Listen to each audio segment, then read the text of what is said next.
The NFL season ended less than a month ago, and the offseason is already in full effect. Derek Carr is signed with the Saints on a 4-year, $150 million deal. My first reaction to the signing is, from a team standpoint, for the New Orleans Saints, I didn't really like this move that much.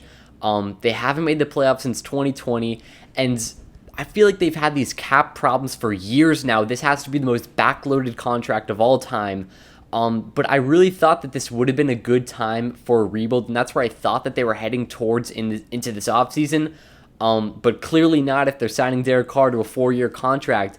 But from a playoff standpoint, looking into their division, the team that usually wins the NFC South is the team with the best quarterback. It's been the Bucs with Brady. Before that was, either the Saints with Breeze or the Falcons with Matt Ryan.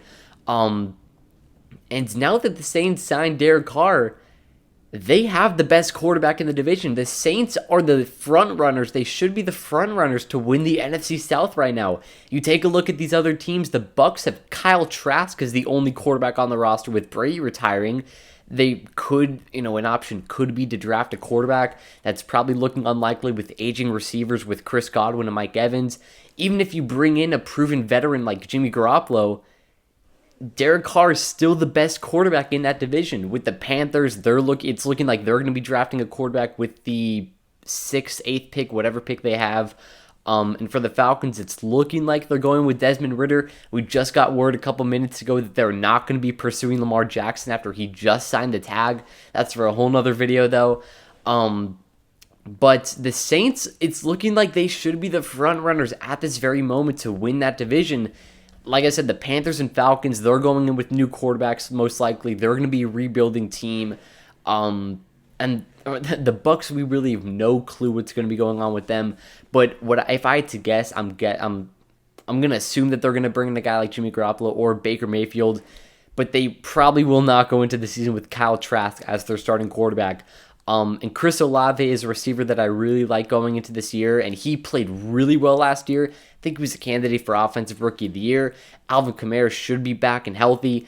Michael Thomas is a whole situation. The Saints had a lot of injuries last year, including Jameis Winston, and even when he came back, they still stuck with Andy Dalton. And I had them being a 10-7 team and making the playoffs, and I think I even made a video about them being a dark horse Super Bowl contender. The Saints were a team that I really liked going into last season, and obviously the season kind of failed against them. They finished 7-10, missing the playoffs.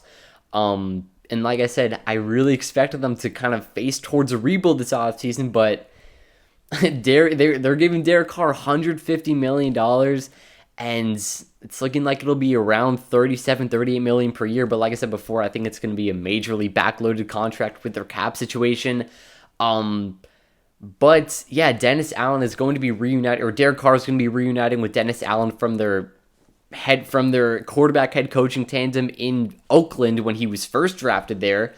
But yeah, it's a move that by itself I don't really like, but thinking about it more, if the Saints can, prove to win this division with the team they have with Derek Carr at the helm, and win the division and host a playoff game, then the signing will definitely be counted as a success for New Orleans, but we'll see what they can do with that.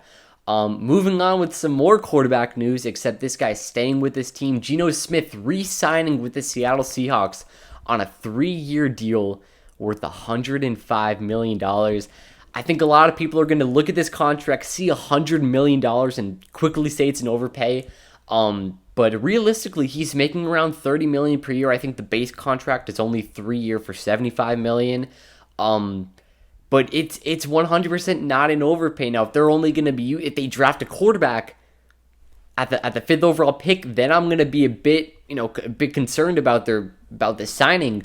I'll talk about that in a bit, but for 3-year, $105 million contract, if they can get the 2022 Geno Smith, that's a top 10 quarterback right there, and this is top 10 quarterback money, or top 12 quarterback at the very least. But back to that 5th overall pick, if they draft the quarterback with that 5th overall pick, which I don't think is going to happen, I'll say that right now, I don't think it's going to happen. But if they do, I'm going to be kind of concerned with this signing because I don't know if you're going to want to have Geno Smith on a $30 million contract in the year 2025 when you have a rookie quarterback on starting for you. So I don't think it's going to happen. I don't think it completely rules out a possibility of them drafting a quarterback. I think Geno Smith may have just wanted the confirmed money. But I don't think that there's a reason why Geno Smith shouldn't be the starting quarterback for the Seahawks last year. We went into last year thinking the Seahawks were a 2 to 3, maybe a 4 at most win team, and Geno Smith was the guy that surprised everyone last year, obviously winning the comeback player of the year.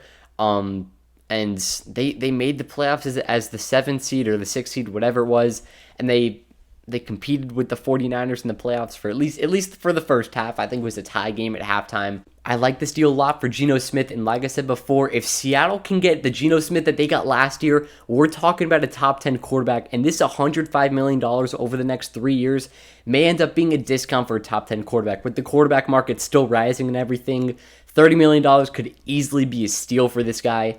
And with the 5th pick, I don't think they're going to take a quarterback. I don't think that they should take a quarterback. But if they can get one of the D linemen, such as Jalen Carter, Will Anderson, or whoever else, there's also a guy from Clemson. I still need to get used to these draft prospects.